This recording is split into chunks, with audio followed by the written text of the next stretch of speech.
زیر صاحب یہ پہلا سوال آج کا جو ہے یہ ہمیں حمدہ احمد صاحبہ نے لندن سے یہ بھجوایا ہے. وہ یہ پوچھنا چاہتی ہیں کہ اگر کوئی باجماعت نماز میں لیٹ شامل ہوا ہے، یعنی اس کی کچھ رکعات رہتی ہیں، ظاہر ہے جس کو وہ مکمل کرے گا بعد میں، کس وقت وہ آزاد ہے کہ اپنی بقیہ رکعات جو ہیں وہ مکمل کر لے؟ امام کے سلام پھیرنے کے کس وقت سے وہ شروع کر سکتا ہے؟ بسم اللہ الرحمن الرحیم. فقہی اصطلاح میں اس شخص کو جو نماز کے دوران جب امام کچھ نماز پڑھا چکا ہو شامل ہو تو اس کو مسبوق کہتے ہیں، یعنی بعد میں آنے والا.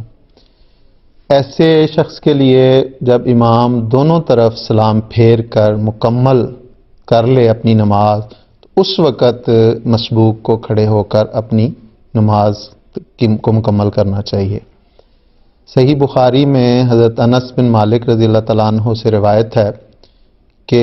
حضور صلی اللہ علیہ وسلم نے فرمایا کہ امام اس لیے بنایا جاتا ہے تاکہ اس کی کامل پیروی کی جائے.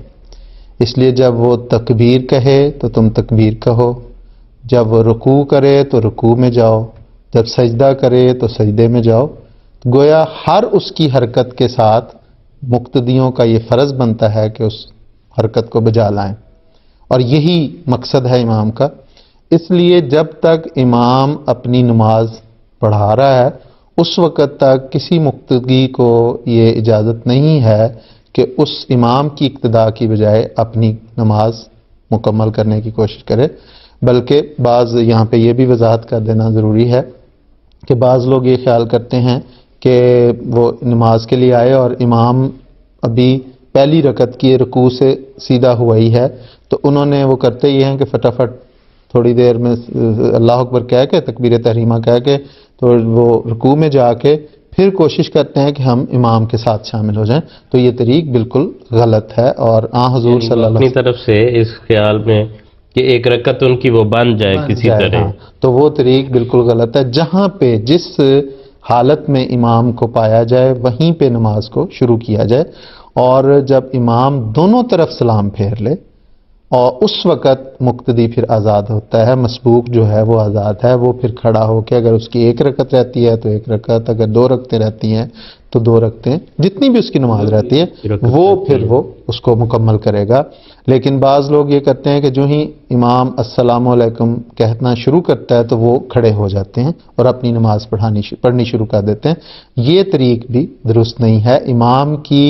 اقتداء سے نکلنے والی بات ہے. کیونکہ جب تک امام نے دوسری طرف سلام نہیں پھیرا اس وقت تک وہ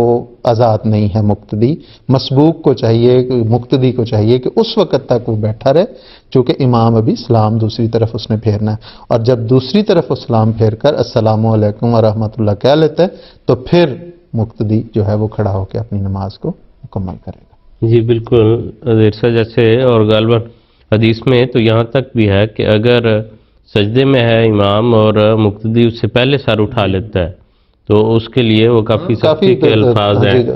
کہ گویا کہ اس کا سر جو ہے وہ گدھے کا سر ہے. اس لیے کہ دراصل وہ بھی ایک بے وقوفی کی علامت ہے نا، تو گدھے کو عقل کے بغیر سمجھا جاتا ہے نا، تو اس لیے وہ کہا کہ اس میں عقل ہی نہیں ہے کہ امام تو اس لیے بنایا گیا کہ اس کی اقتداء کی جائے. تو اگر وہ امام سے نکلنے کی کوشش کرے گا،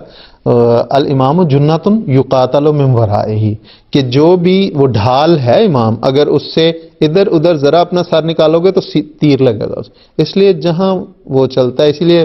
حضرت مسیح علیہ الصلوۃ والسلام نے بڑے خوبصورت الفاظ میں ہم ہوئے خیر امم تجھ سے ہی ہے خیر رسول، حضور صلی اللہ علیہ وسلم کی مدح میں تیرے بڑھنے سے قدم آگے بڑھایا ہم نے، کہ تو بڑا ہے تو ہم تیرے پیچھے بڑے ہیں. یہ ہو ہی نہیں سکتا. بعض لوگ امام سے آگے نکلنے کی کوشش کرتے ہیں. ہمارے امیر المومنین خلفاء کا سلسلہ ہمیں اللہ تعالیٰ کے فضل سے جاری ہے، تو ان کے بڑھنے سے انسان اگر قدم بڑھائے تو برکتیں اسی سے ملتی ہیں، اس سے آگے نکلنے سے کبھی برکت نہیں ملی. بالکل اس سے تو وہ الگ ہو کے کوئی